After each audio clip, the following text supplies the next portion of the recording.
Muy buenos días a cada uno de ustedes. Para mí siempre es un honor poder compartir la palabra del Señor. Solamente contarles a modo breve que ayer estuvimos junto con algunos hermanos de acá, David Carnet y otros hermanos, se me olvida el nombre, y Gary Westman, también estuvimos en Temuco compartiendo un seminario llamado Negocios con Propósito. Así que muchas gracias también David y Gary por poder enseñarnos la palabra del Señor y cómo el Señor usa los negocios con el propósito de hacer misión, tanto en nuestra ciudad como también alrededor del mundo. Hay mucho que aprender acerca del mundo de los negocios y cómo Dios quiere usar el negocio para su propósito en su misión. Bien, es un honor siempre, como yo les decía, compartir la palabra del Señor y vamos a orar porque vamos a comenzar una nueva serie. Vamos a comenzar una serie de los Salmos, así que el Señor nos anime en este nuevo comienzo, en este segundo semestre del año 2024, así que pidámosle al Señor que nos pueda guiar de aquí en adelante para que podamos aprovechar este precioso y poderoso libro que trae sabiduría a nuestros corazones. Así que oremos al Señor.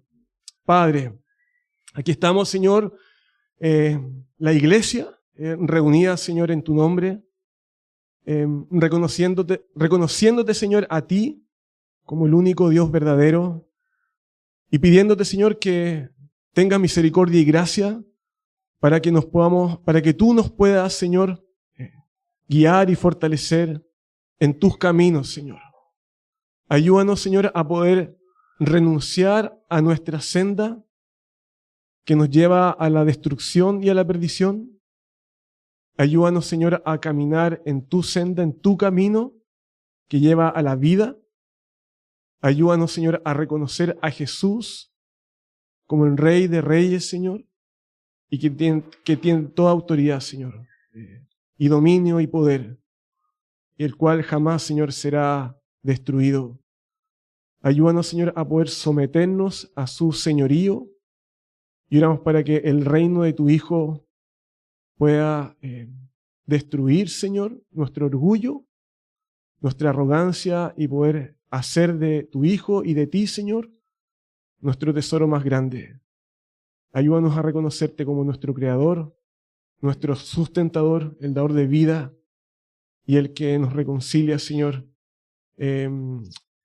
hacia ti, Señor. Ayúdanos a poder alabarte, a poder bendecirte, a poder adorarte en todo tiempo, Señor, aún inclusive en tiempos de dolor y de sufrimiento. Y cuando el lamento venga, Señor, ayúdanos a lamentarnos bien, lamentarnos, Señor, con la esperanza y el gozo de tenerte a ti en nosotros, Señor. Ayúdanos, Señor, a ser hombres y mujeres bienaventurados. Para la gloria de tu nombre. Amén. Amén. Bien. Como le dije entonces inicialmente, hoy día comenzamos una nueva serie. Si tú abres la Biblia por la mitad, encontrarás ahí este libro del Antiguo Testamento, el libro de los Salmos. Y el nombre de nuestra serie es Caminando con Dios. Así que si tú quieres invitar a algún amigo no cristiano, algún vecino, algún familiar, este es un buen tiempo para que otras personas también puedan aprender junto a nosotros a caminar con Dios. Así que tendremos esta serie de predicaciones donde queremos conocer más profundamente el carácter de Dios y cómo el carácter de Dios transforma nuestras vidas. ¿Cuál es el camino, el propósito que Él ha trazado para ti? ¿Cuál es su propósito para tu vida? ¿Cómo Él quiere relacionarse íntimamente contigo? ¿Cómo Él quiere tener comunión contigo? Y cómo Él traza el camino que lleva a la vida. Así que el Salmo número 1 nos va a poner en una encrucijada entre la espada y la pared. Nos va a decir que hay dos caminos. Que hay un camino que lleva a la vida, pero hay otro camino que te lleva a la perdición. Y tú tendrás que elegir entre estos dos caminos. El libro de los Salmos se divide en 5 partes, libro 1, libro 2 y hasta el libro 5, al igual que la ley del Señor, ¿no es cierto?, que tiene 5 libros o la Torá. El año 2024 y el 2025 vamos a recorrer entonces esta gran parte y segmento de los Salmos, que va del Salmo 1 al 41, entonces quiero animarte a que puedas usar los Salmos como parte de tu vida íntima con Dios. Tú te puedes leer, por ejemplo, el Salmo 1 un día, el Salmo 2 y así sucesivamente. Y te puedes leer los salmos varias veces en el año, por lo menos 2 veces en el año. Quiero que te puedas imaginar los salmos como un gran castillo, ¿no es cierto? Cuando tú ves Netflix y esas películas ahí donde aparecen grandes castillos, imagínate los salmos como un gran castillo que tiene decenas de habitaciones y pasillos, y cada salmo es una habitación. Pero tú te vas a mover de un salmo a otro y vas a tener que recorrer esos pasillos. Y es muy probable que en ese recorrido, de un pasillo a otro, de una habitación a otro, tú te pierdas y llegues a un salmo que quizá a primera vista no sea tan claro para ti. Pero lo que quiero decir es que el Salmo 1 y el Salmo 2 es la puerta para la entrada de este castillo. Tú entras al mundo de los salmos a través del Salmo 1 y el Salmo 2. Y si tú entiendes el Salmo 1 y el Salmo 2, entenderás más acerca del propósito de los salmos. Si tú amas los salmos, si tú te deleitas en los salmos y tú ves a Cristo, mira lo que te voy a decir. Si tú ves a Cristo brillando en los salmos, tú serás un hombre y una mujer con una sabiduría que no se compara a la sabiduría de este mundo. Y eso es una tremenda promesa para nuestras vidas. Una sabiduría que te va a librar, que te va a rescatar del desierto espiritual. Una sabiduría que te va a llevar a corrientes de aguas vivas, donde tu vida va a poder dar fruto. Y tu hoja no se va a marchitar. Vas a poder ya no ver a Dios como una carga pesada. No vas a sentir que la vida con Dios es un tedio, sino que vas a ver una vida con Dios como un deleite. Disfrutar a Dios, deleitarte en Dios mientras caminas con Dios a través del mundo de los salmos. En los salmos también vas a poder hallar medicina. Claramente medicina espiritual para tu alma, herida por el pecado. De hecho, todas aquellas personas que han navegado en el mundo de los salmos y han visto los salmos confiando en la gracia de Dios y en el poder del Espíritu Santo, y aquí quiero detenerme, no como algo intelectual. Muchos de los que están acá nos gusta la lectura, la intelectualidad, la observación, pero déjame decirte algo, tú necesitas la gracia de Dios y el poder del Espíritu Santo para poder entender no solamente qué significan los salmos, sino cómo aplicar los salmos a tu vida. Y el Salmo número 1 nos va a decir de alguna manera que nos va a mostrar el camino estrecho, un camino que no muchos encuentran. El único camino que te lleva a ser un hombre y una mujer maravillosamente afortunado y afortunada. Pero este salmo también te muestra el camino de la perdición, el fin de los que se resisten, el fin de los que se endurecen, los que siguen el camino ancho, de aquellos que viven según el pensamiento de esta cultura sin Cristo. Entonces tú tienes que elegir entre 2 caminos, caminar con Dios o tu camino, tus pensamientos. Elegir amar la ley del Señor, elegir meditar en ella, deleitarte en ella, ser un hombre o una mujer bienaventurado o bienaventurada, un hombre y una mujer bien plantados, donde fluye la vida, donde tu hoja no se marchita, sino que siempre está verde. O elegir el otro camino, el camino de desligarte de la ley del Señor, el camino de no amar su palabra. Y ese camino será para aquellos que no se van a sostener delante de Dios. Un camino que te vaya a llevar a la sequía espiritual, al desierto espiritual, a la muerte espiritual. Serás como una paja, como una pelusa de trigo que cuando sopla el viento de Dios, será llevada por el viento. Por eso es que cuando Lutero escribió y empezó a meditar en el libro de los Salmos, él escribió la siguiente oración. Dijo, oh Dios, ilumínanos por medio de tu Santo Espíritu, a fin de que entendamos por Jesucristo tu instrucción de gracia de amar tu palabra y deleitarnos en aprender tus mandamientos y andar en tus caminos. Entonces el mensaje de este día de hoy, para nosotros es que los cristianos somos plenos cuando no perseguimos los deleites de este mundo. Somos maravillosamente afortunados, bienaventurados, cuando no amamos lo que aman los que no están en Cristo, sino que cuando nos deleitamos y amamos la palabra del Señor, amamos la voz de Cristo, amamos su palabra. Por eso que el Salmo 1 empieza: cuán bienaventurado es el hombre que no anda en consejo de impíos. Y les aseguro que cada uno de nosotros, de los que estamos acá, en alguna ocasión o cerca nuestro, hemos escuchado ese vendedor en el supermercado, o no es cierto, esa mamá en el grupo de WhatsApp, que luego de venderte algo, no es cierto, o decirte algo, te dice bendiciones. ¿Lo han escuchado, no? Bendiciones.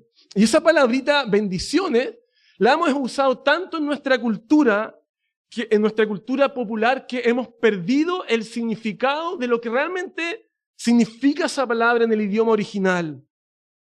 Cuán bendito, cuán bienaventurado.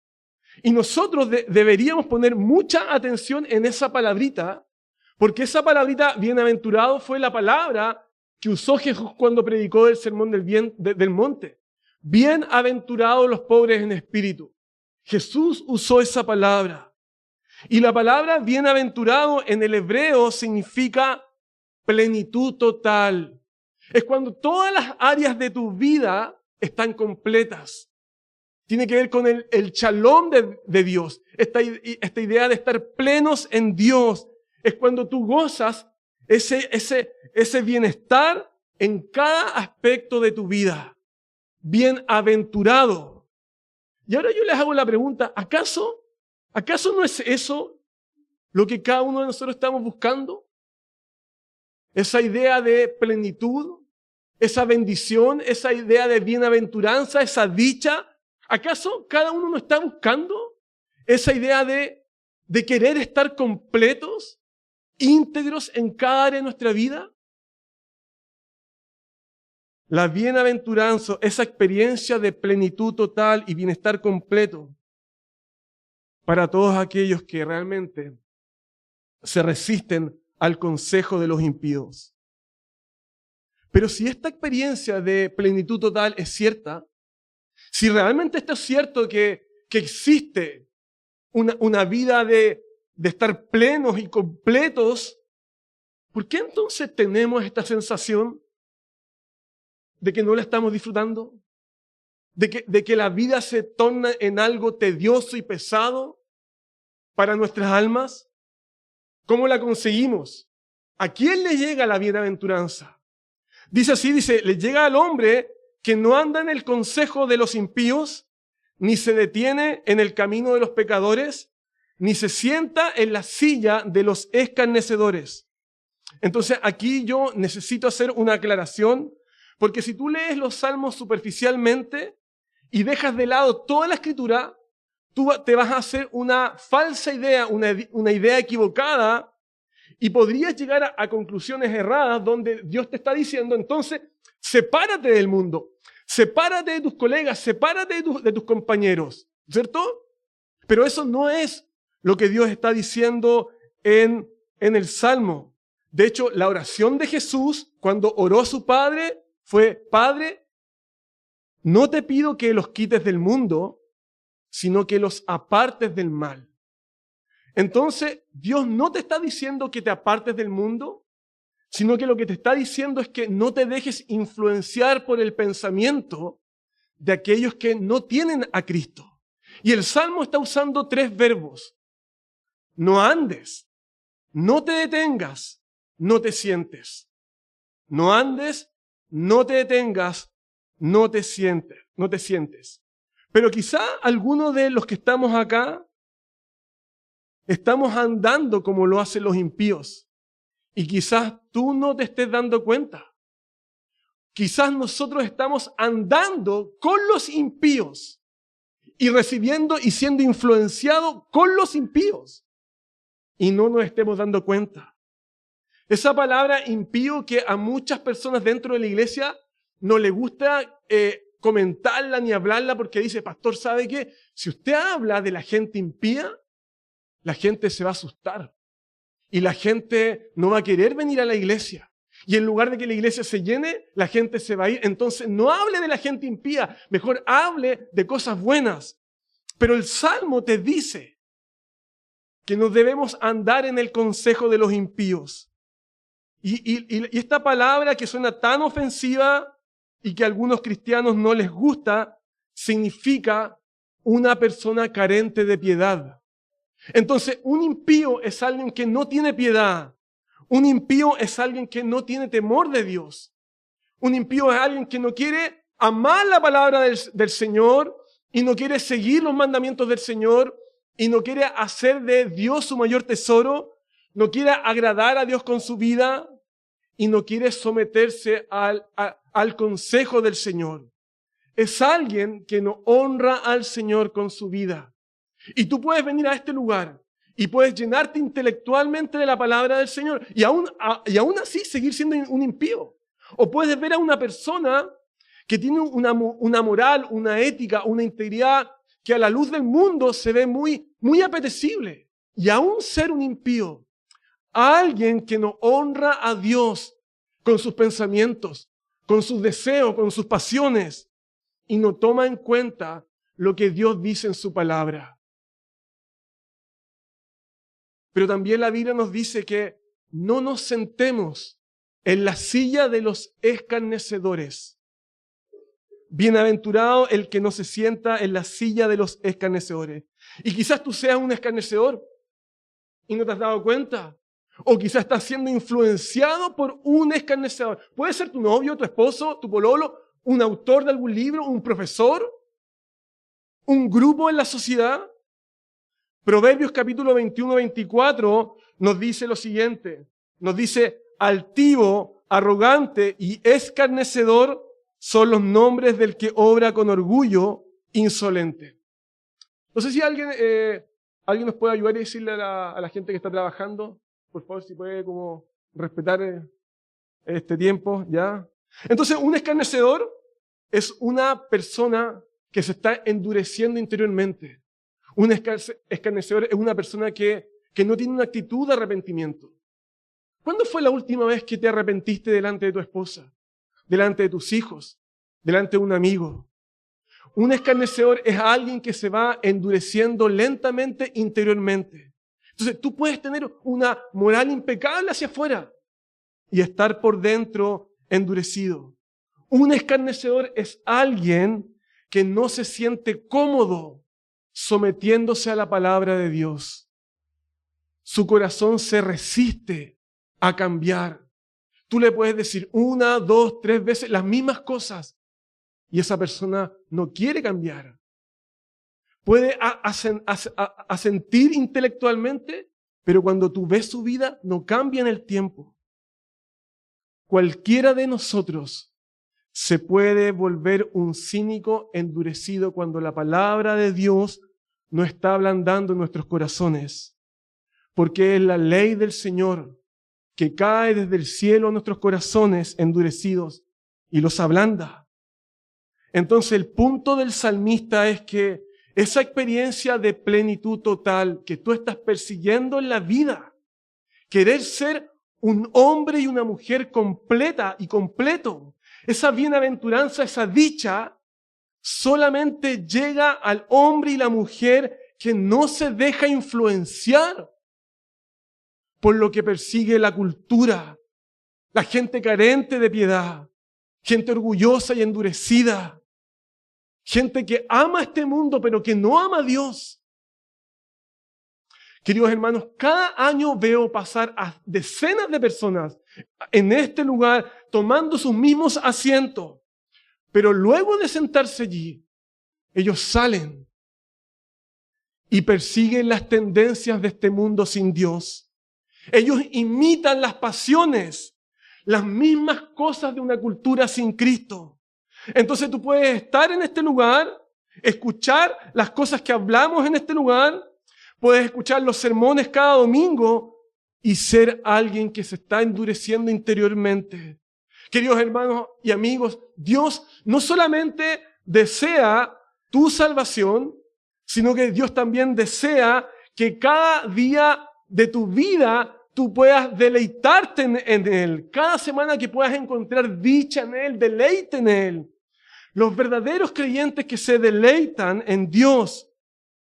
Y aquí tenemos una palabra de Dios que te dice cómo el cristiano se deleita en Dios. ¿A quién le llega esa experiencia de plenitud total, de bienestar completo? A los que aman la ley del Señor. Dice, a aquellos que en la ley del Señor está su deleite. Y en su ley meditan de día y de noche. La ley del Señor, para nosotros, a este otro lado de la historia, la ley del Señor es toda la Escritura, es todo el consejo de Dios desde el Génesis hasta el Apocalipsis. Luego que Jesús vivió una vida justa, murió en la cruz por nosotros, murió como un hombre maldito en esa cruz y envió a sus discípulos a enseñar su palabra, toda la Biblia se ha vuelto en la ley del Señor. Entonces ahora la ley del Señor no es solamente la Torá, no es solamente una parte del Antiguo Testamento, ahora la ley del Señor es toda la Escritura. ¿Y saben por qué? Porque Cristo dijo que toda Escritura y toda ley se cumple en su propia vida. Y nosotros los cristianos somos llamados a meditar en ella y a deleitarnos en ella. Pero para que tú puedas meditar en la palabra del Señor, tú tienes que tener algo en tu cabeza. Tú no puedes meditar en algo durante el día que no tienes. No puedes meditar en algo que no has abrazado. Por lo tanto, tú necesitas leerla, necesitas aprenderla, necesitas memorizarla para luego meditarla. ¿Saben qué? En aquellos países donde hay persecución de los cristianos, número 1, por ejemplo, Corea del Norte, número 2, Somalia, número 3, Libia, número 4, Eritrea, número 5, Yemen. Los 5 países que están en el fondo en los top 5 de la lista de países perseguidos. Y muchos cristianos cuando salen al campo misionero, ellos necesitan memorizar trozos de la Escritura, aprendérselo durante meses para poder meditar en ellos en tiempos de tribulación. ¿Y saben por qué? Porque cuando ellos llegan a esos lugares, si los toman y los sorprenden con una Biblia, los torturan, los encadenan, incluso hasta los matan. Ellos necesitan aprender para poder meditar y enseñar. Entonces, meditar en la Escritura significa que tú tomas la ley del Señor y la escudriñas, te sumerges en ella y piensas en ella una y otra vez. Meditar en la Escritura significa ver cuáles son las implicancias que tiene la Escritura para tu vida, para tu crianza sobre tus hijos, cómo hacemos negocio, qué carrera vamos a estudiar, cómo resolvemos un conflicto con un vecino, cómo emprendemos en la vida, cómo vivimos nuestra sexualidad, con quién nos unimos en matrimonio. Queridos hermanos, meditar en ella significa cuando tú piensas y tomas la palabra del Señor y ves cómo se aplica a tu vida. Pero te dice que debes hacerlo de día y de noche. El hombre bienaventurado, el que vive esa vida completa, es el que la medita día y noche. Y eso significa que abarca todo tu día, las 24 horas de tu vida. Esto no significa que tú abandones tus funciones laborales, ¿no es cierto? Que seas un negligente en tu empleo y abandones tus responsabilidades para leer la Biblia. No significa eso.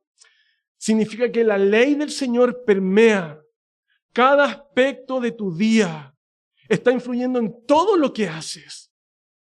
Que todo sea para la gloria del Señor. Ya sea que comamos o vivamos, que todo sea influenciado, permeado por la ley del Señor. Pero no solamente debes meditar en ella, sino que debes deleitarte en ella.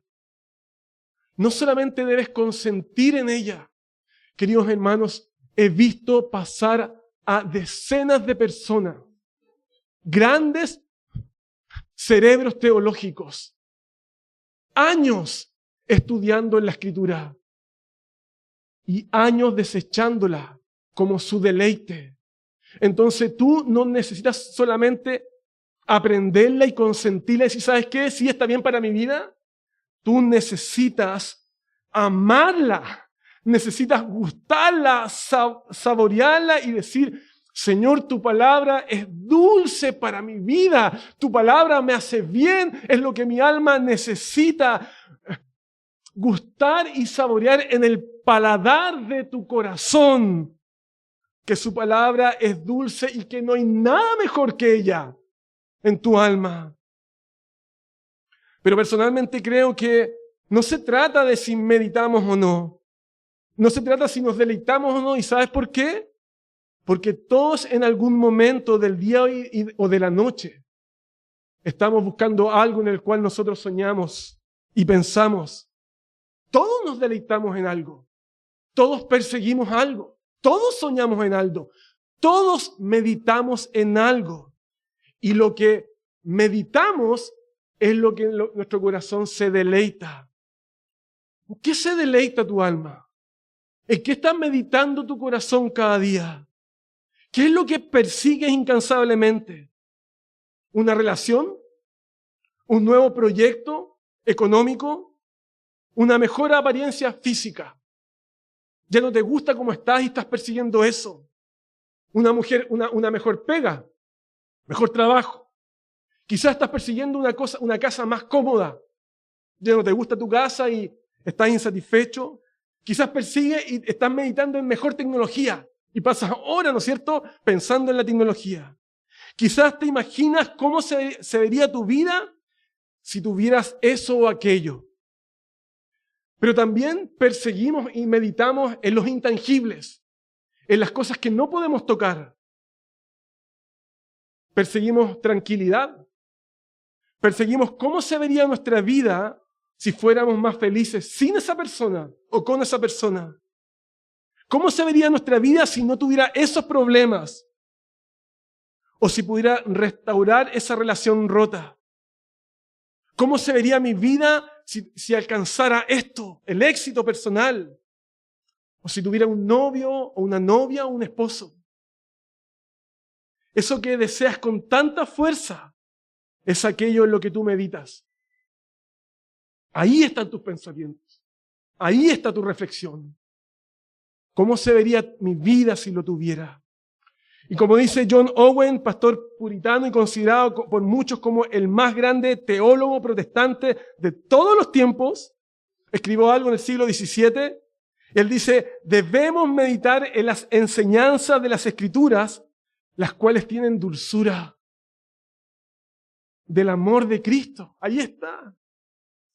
No debemos contentarnos con el hecho de tener ideas correctas de la Biblia en nuestras mentes. Debemos entender que la Escritura nos lleva a deleitarnos en el amor de Cristo. Cuán dulce, cuán bello, cuán lleno de gracia es su amor por nosotros. Y un autor protestante dijo, es posible que cuando leamos o miremos las Escrituras, veas solamente un poco y no entiendas.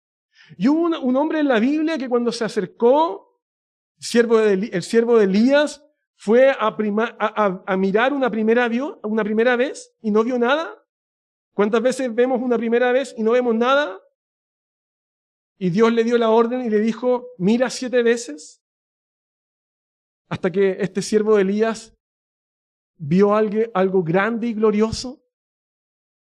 Entonces es igualmente posible que tú al inicio mires algo en la Escritura y no veas nada. Medita sobre ella con frecuencia.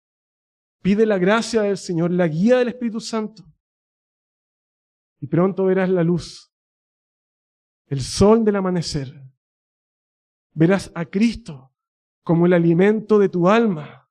No hay nutriente espiritual más alto que su amor por ti, por nosotros, el cual siempre deberíamos desear.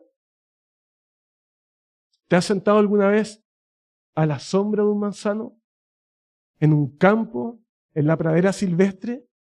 ¿Has probado alguna vez la dulzura de una manzana de campo? Sentarte a la sombra de Cristo es un deleite. Es dulce. Probar la dulzura de Cristo es inigualable. No hay nada más dulce que sentarte a la sombra de Cristo.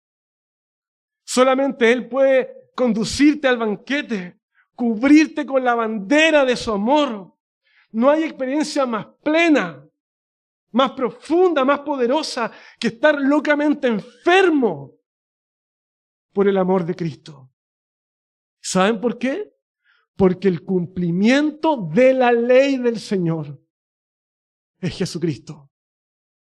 Será como un árbol plantado. Esa es la promesa para aquellos que se deleitan.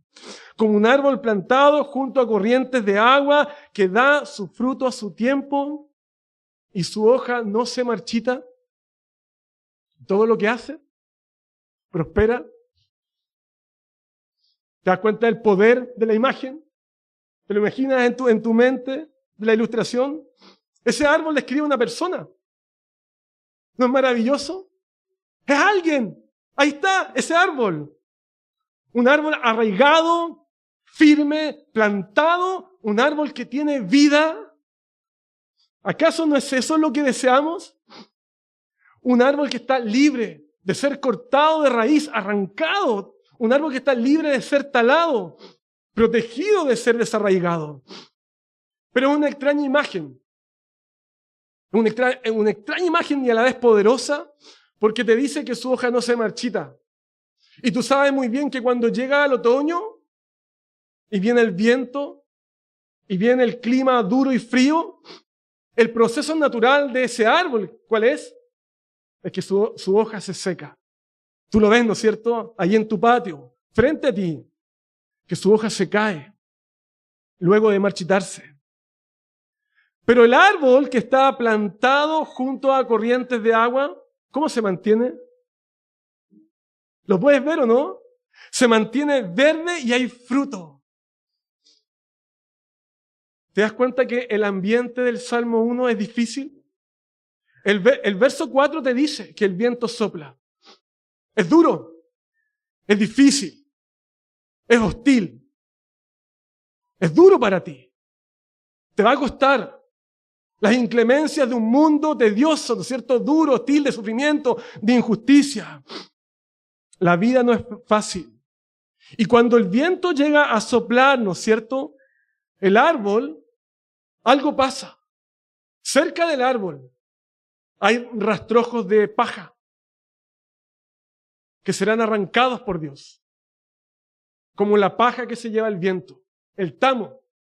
Esa parte del trigo que cuando se corta el trigo queda la pelusa y cuando el viento poderoso pasa por el campo, ese viento la arrastra y se la lleva y no permanece. Pero hay un árbol ahí. Hay un árbol que está junto a corrientes de agua porque es un árbol bien plantado, bien enraizado, bien arraigado. Y ese árbol que está ahí está firme, está anclado. ¿Y sabes por qué? Porque hay algo fuera de él. Son las corrientes de agua. ¿Lo puedes ver? Algo fuera del árbol lo fortalece. Algo exterior a él le da firmeza a ese árbol. Lo arraiga, lo planta, le da vida. Es lo que le da crecimiento, es lo que nutre al árbol. Lo que mantiene al árbol con la hoja verde para que su hoja no se marchite y pueda dar sombra hacia los demás. Para que otros se puedan refugiar en medio de la prueba, en medio de la lucha, en medio del dolor, de la aflicción. Entonces, en ese árbol, otros se pueden refugiar. Y en ese árbol tú puedes encontrar alivio. Y puedes estar bajo la sombra de ese árbol y encontrar descanso espiritual para tu espíritu.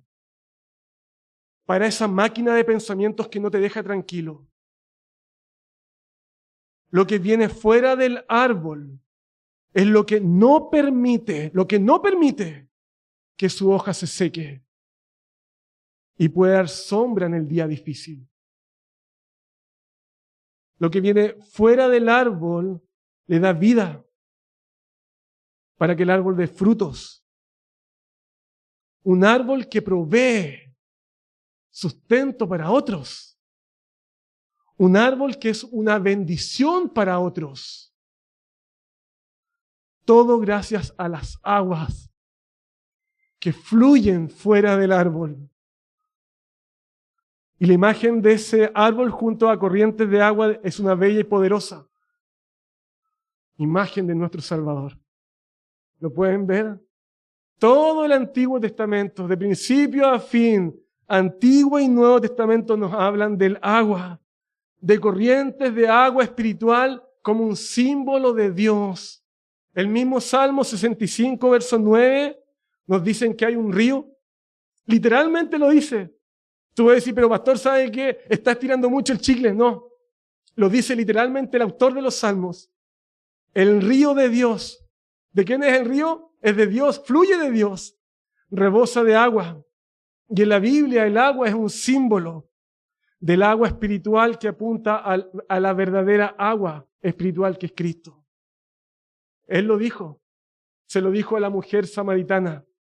El que beba del agua que yo le daré, no tendrá sed jamás, sino que el agua que yo le daré se convertirá en él, dentro de él, te das cuenta, en su interior, una fuente de agua, no poca agua, una fuente que corre, que brota para vida eterna.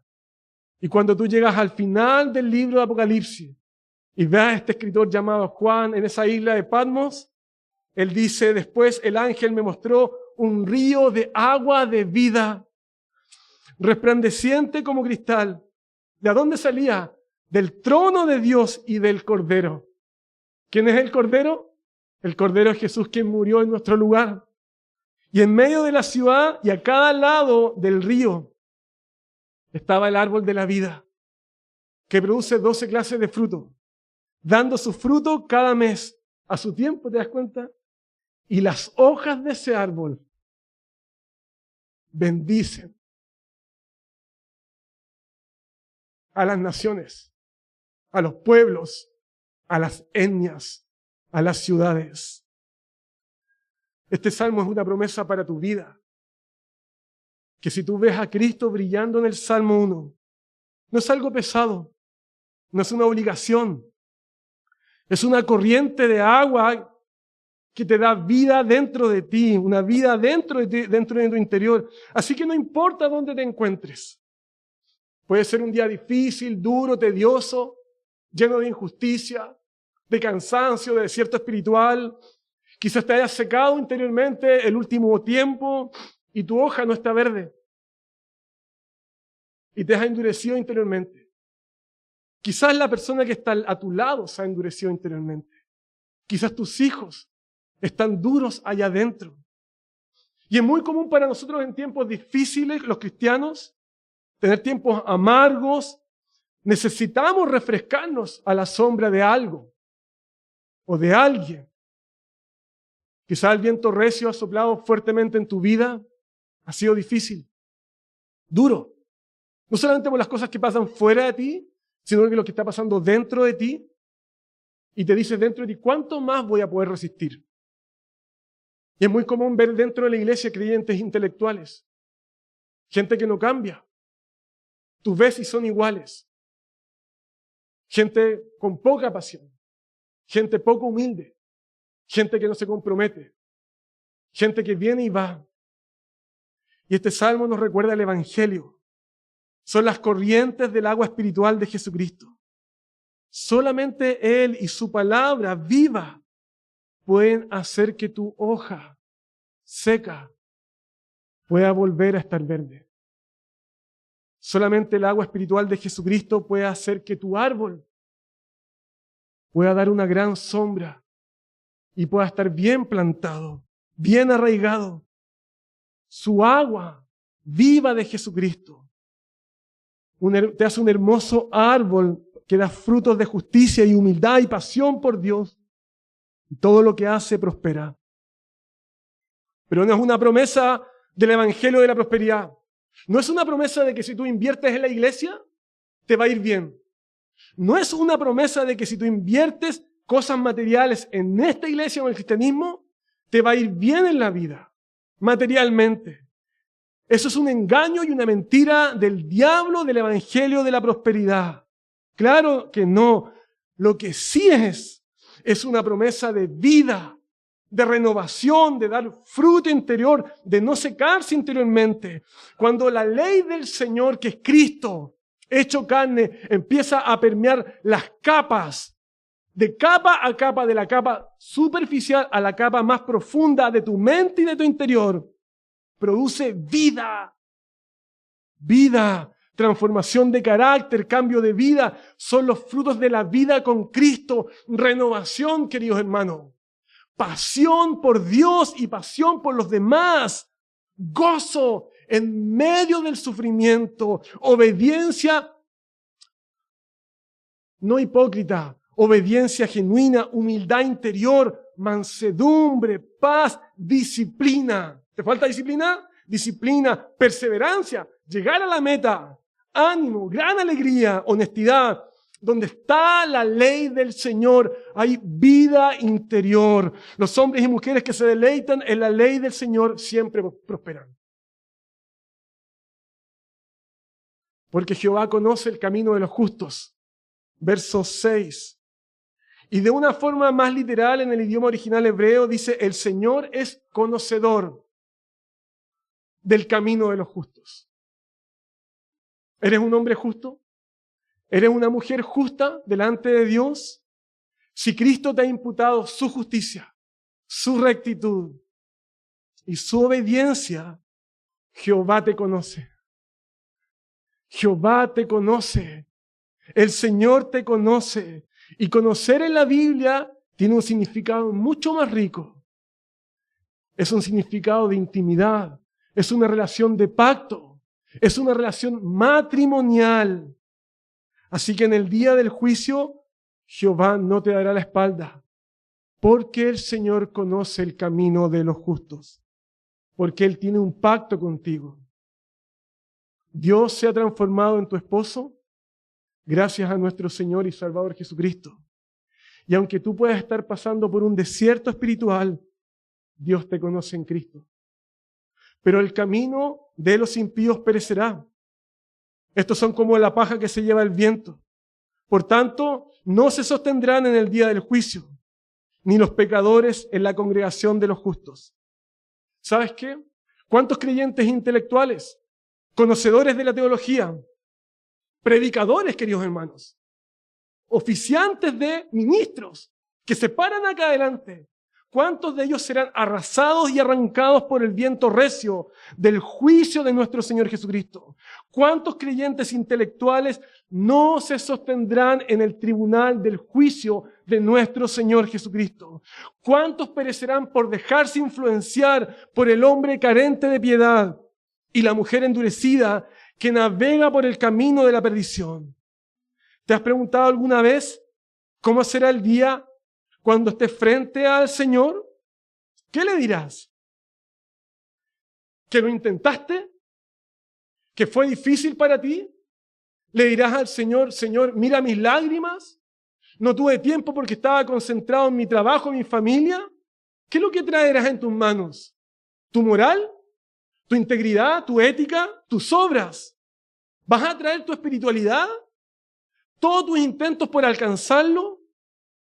Si traes todo esto delante de ese día, tú serás como la paja, como el tamo que se lleva el viento. Y cuando sopla el viento soberano del Señor en el día del juicio, tú no podrás sostenerte en ese día. Jesús dijo, espacioso es el camino que lleva a la destrucción, pero angosto es el camino que conduce a la vida. Y pocos son los que lo encuentran. ¿Lo has encontrado?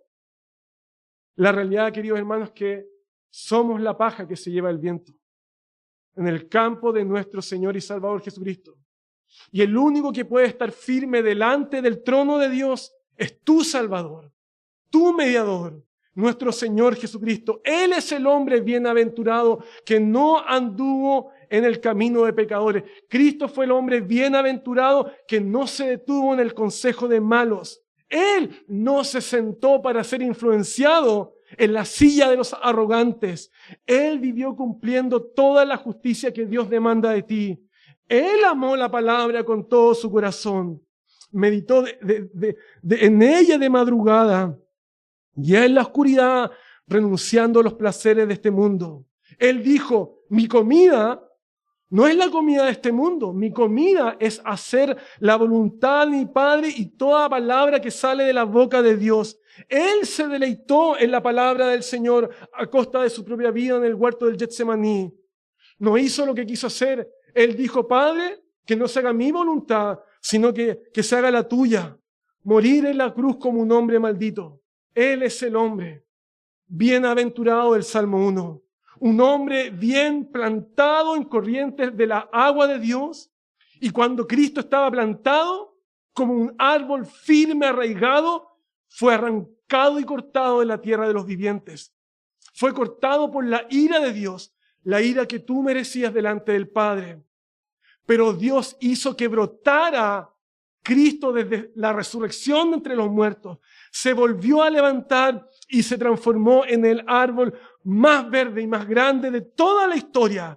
Su hoja, la hoja de Jesucristo, nunca se seca, ni se secará, y su fruto de justicia es para la sanidad de todas las culturas.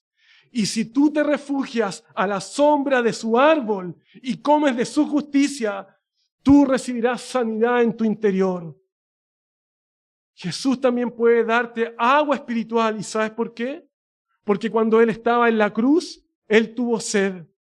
Dios es el agua de la vida, el agua espiritual de la vida. Y en la cruz Jesús murió de sed espiritual. Dios el Padre tomó el paladar del corazón de Jesús y lo puso en el polvo de la muerte para darnos el agua de Dios. Fue arrancado de la misma presencia de su Padre y morir en el desierto y en el polvo de la muerte para que tú hoy día puedas beber del agua de Dios. Jesús es el río y las corrientes de agua que fluyen de Dios. Así que tú necesitas meditar en Él y deleitarte en Él. Y cuando más te meditas en Él y te deleitas en Él, tus raíces del corazón serán más enraizadas. Pasarás del estado de sequedad espiritual. Tu hoja no se secará y empezarás a dar frutos. Tu carácter será transformado. Serás un hombre y una mujer más parecida a Jesús, con mayor temor de Dios, más piedad, más sabiduría, más integridad, más devoción a Dios, más pasión. ¿Dónde está la clave? La clave está en las corrientes de agua de vida. Así que pídele al Señor, Señor, ayúdame, dame tu gracia para amar tu palabra, para meditar en tu palabra y deleitarme en ella.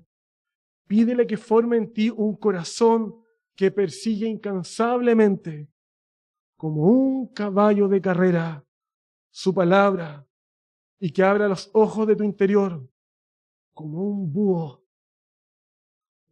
en las noches, para poder meditar de ella de día y de noche. Vamos a orar al Señor. Padre, Señor Dios soberano, gracias por Cristo. Gracias por nuestro Salvador y Señor, quien es el cumplimiento de tu ley. Gracias porque Él es el río de agua viva que fluye de tu presencia, del cielo a la tierra. Gracias por tu promesa de ser un árbol plantado si somos nutridos por el agua viva de tu Hijo. Nos arrepentimos de nuestra falta de piedad, de nuestro corazón endurecido. Danos tu gracia para memorizar tu palabra y meditar en tu palabra.